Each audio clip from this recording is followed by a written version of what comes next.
Good day, everyone. We are the Group 4 and we will be discussing Chapter 4 Identify and Meet a Market Need.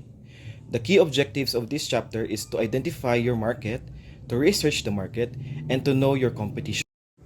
The first objective is to identify your market.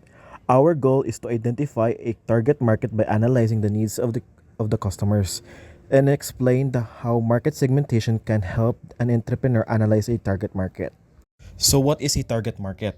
The target market includes the individuals or companies that are interested in a particular product or services and are willing and able to pay for it. As an entrepreneur, you will need to estimate demands for your products and services, identifying your target customer. Identifying your target customers help you reach the people who desire your products and services. Target customers are the customers you would most like to attract. To identify the target market for your product and services, you will need to answer the following questions. First, who are my customers? Are these individuals or company? Second, if my customers are individuals, how old are they? How much money do they earn? Where do they live? How do they spend their money, time and money? Third, if my customers are company, what industries are they in? Where are those industries located? Fourth, what needs and or wants will my product or service satisfy? Fifth, how many potential customers live in the area in which I want to operate?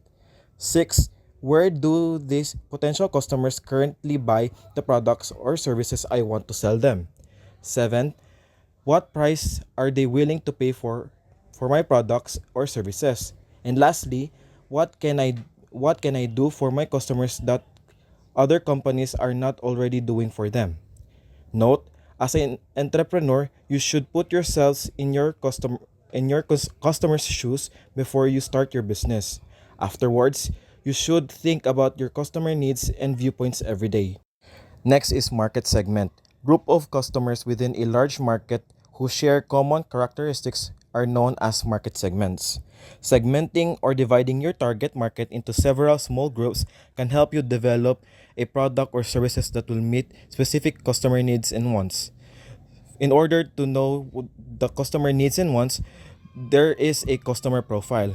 Customer profile, it is a description of characteristics of the person or company that is likely to purchase a product or services. Customer profile can help you understand what you need to do to meet customer demand.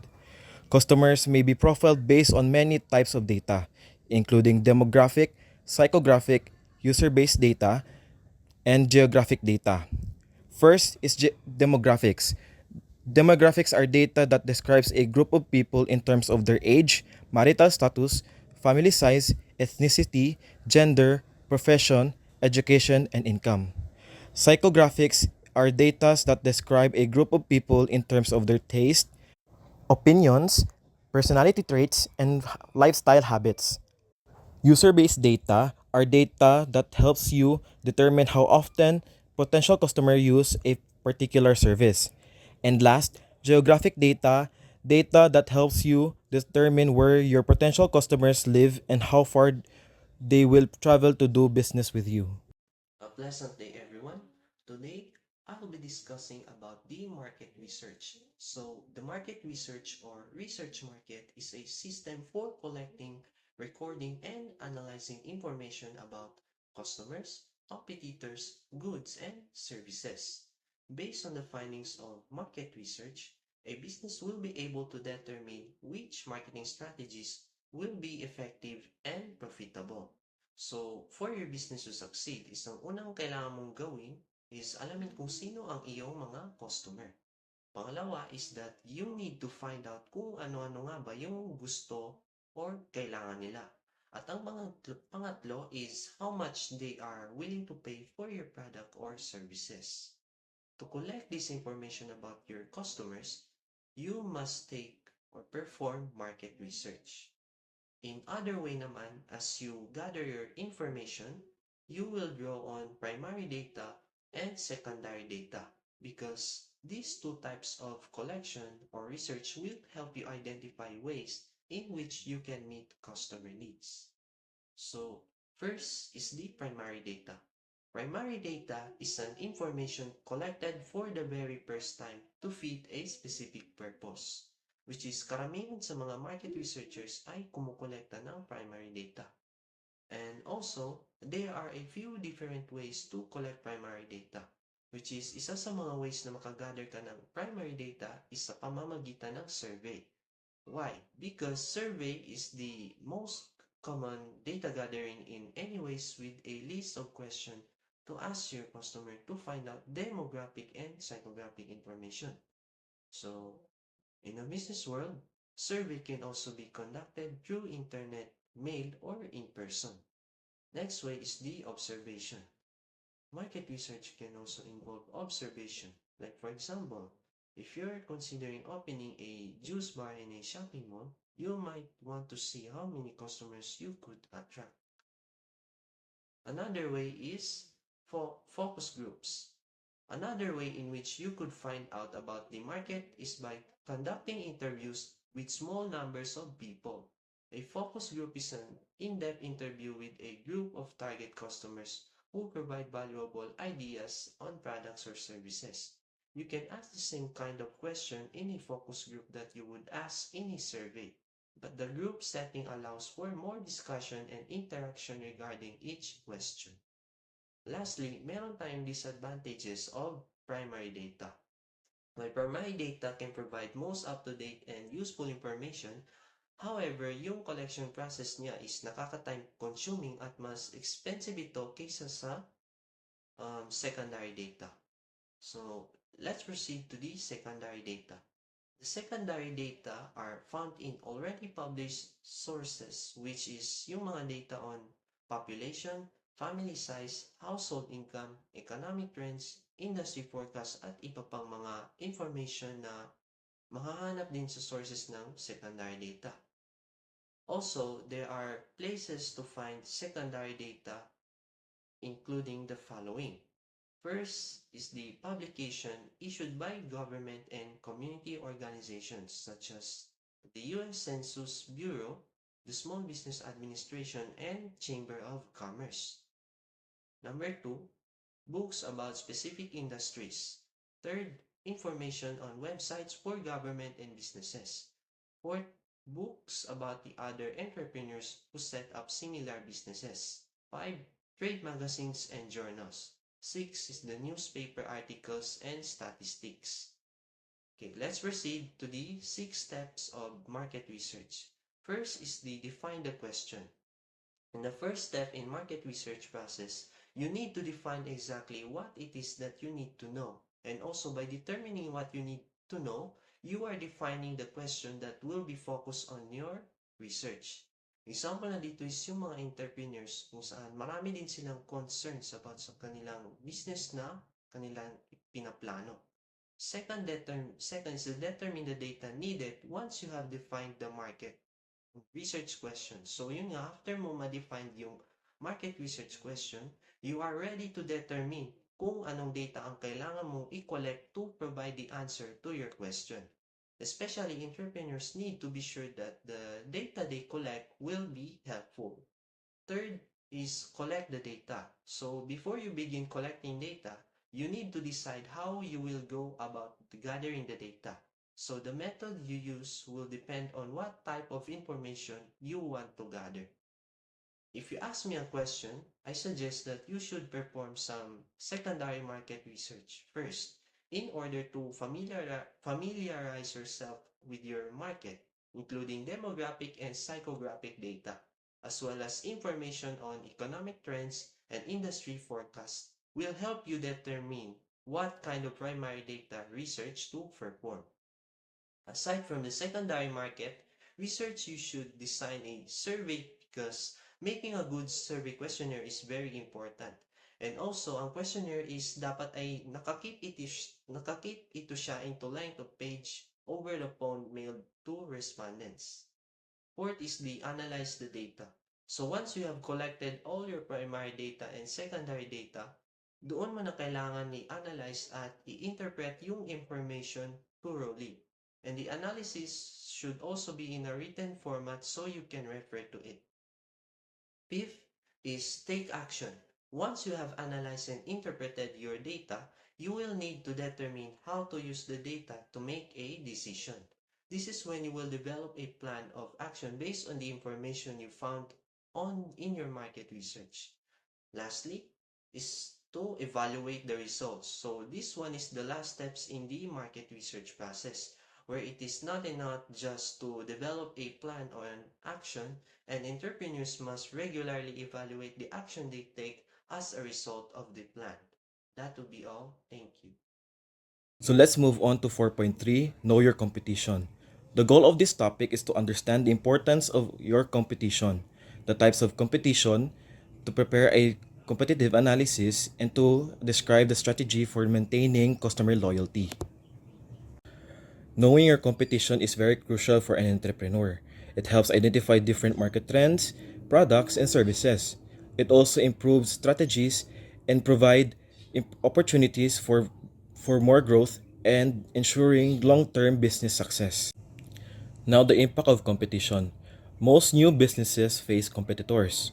Companies offering similar or identical products and services to the same groups of target customers.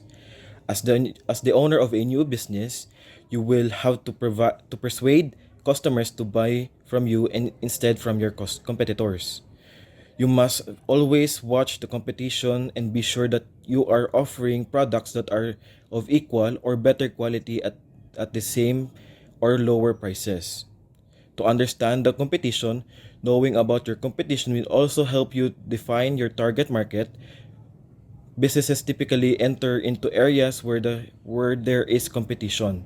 To survive, they have to identify some special customer needs or want that is not being met. Customers also might be dissatisfied with the quality of a product or service and would be willing to pay more for better quality. In either case, a customer need is going unmet by a competitor, indicating a possible opportunity for an entrepreneur. Furthermore, competitors may be categorized as either direct or indirect competitors. You will need to find ways to identify and differentiate yourself from both types of competition. First, direct competition comes from a business that makes most of its money selling the same or similar products or services to the same market as other businesses. Secondary resources can give you information on your direct competition.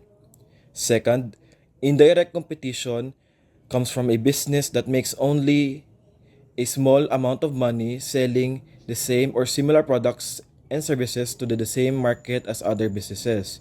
Locating your indirect competition is more difficult than finding direct competition. In competitive analysis, it is identifying and examining characteristics of a competing firm. Analyzing the strengths and weaknesses of your competition will help you figure out what you can do to get customers to buy from your business. Follow these steps to begin your competitive analysis. First, make a list of your competitors. Next is to summarize the products and prices offered by your competitors. Third, list, list each competitor's strengths and weaknesses.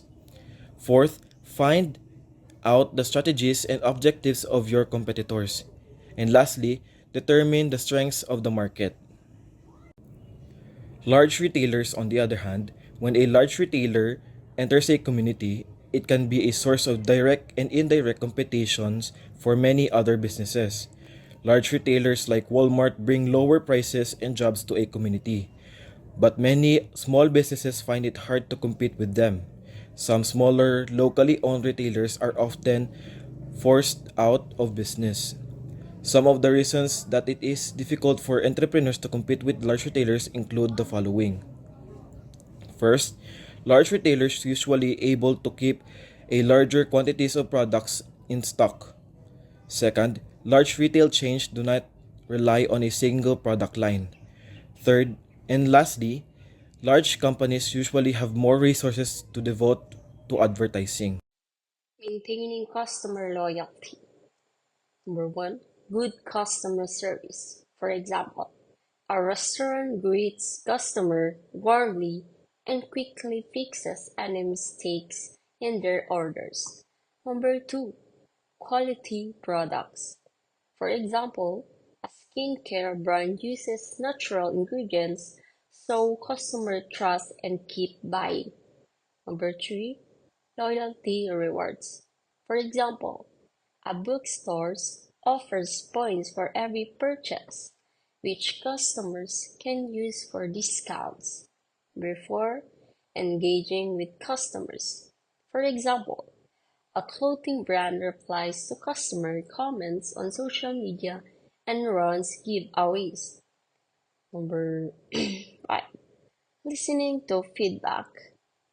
A, a, for example, a tech company updates its app based on user compliance and suggestions. And lastly, consistent quality.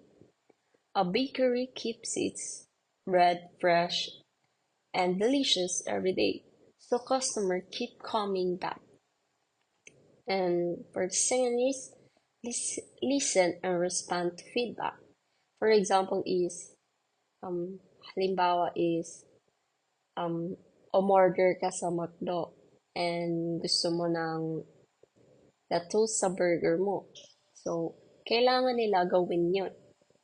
Okay. And other strategies for maintaining loyalty.